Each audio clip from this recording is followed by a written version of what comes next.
বিশ্বকাপের আর মাত্র কয়েক ঘন্টা বাকি, কিন্তু সবচেয়ে বড় প্রশ্ন একটাই, 2026 বিশ্বকাপে আসল ফেভারিট কে?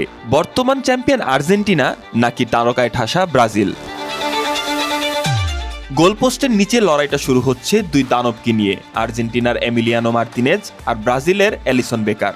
এলিসন হয়তো বিশ্বের সবচেয়ে পরিপূর্ণ গোলরক্ষকদের একজন, কিন্তু বিশ্বকাপের বড় মঞ্চে পেনাল্টি শুটআউট আর চাপের মুহূর্তে মার্তিনেজ নিজেকে প্রমাণ করেছেন বারবার।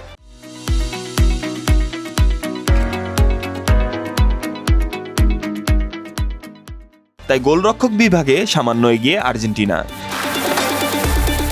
রক্ষণভাগে চিত্রটা উল্টো, মার্কিউনেস বেমার আর গ্যাব্রিয়াল মাগালাসকে নিয়ে ব্রাজিলের ডিফেন্স এই মুহূর্তে বিশ্বের অন্যতম শক্তিশালী।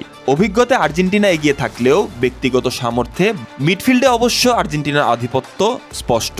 এনজো ফার্নান্দেজ, ম্যাকালিস্টার আর রদ্রিগো ড্রিপলের ট্রিও শুধু ভারসাম্যপূর্ণ নয়, অনেকের চোখে বর্তমান বিশ্বের সেরা মিডফিল্ড কম্বিনেশন। আর আক্রমণ ভাগ এখানেই সবচেয়ে বড় দ্বৈরথ। মেসি, লাউতারো ও আলভারেজের আর্জেন্টিনা যেমন ভয়ঙ্কর, তেমনি ভেনিসিয়াস, রাফিনিয়া, নেইমার, এন্ড্রিক আর মার্তিনেলিদের নিয়ে ব্রাজিলও বিস্ফোরক। তবে বেঞ্চের গভীরতা আর বিকল্প খেলোয়াড়ের দিক থেকে ব্রাজিল একটু এগিয়ে। তাহলে হিসাব বলছে গোলরক্ষকে আর্জেন্টিনা, রক্ষণে ব্রাজিল, মিডফিল্ডে আর্জেন্টিনা, আক্রমণে ব্রাজিল। কিন্তু বিশ্বকাপ তো কাগজে কলমে জেতা যায় না। এবার দেখা যাক শেষ হাসিটা মেসির আর্জেন্টিনা হাসে নাকি নেইমারের ব্রাজিল।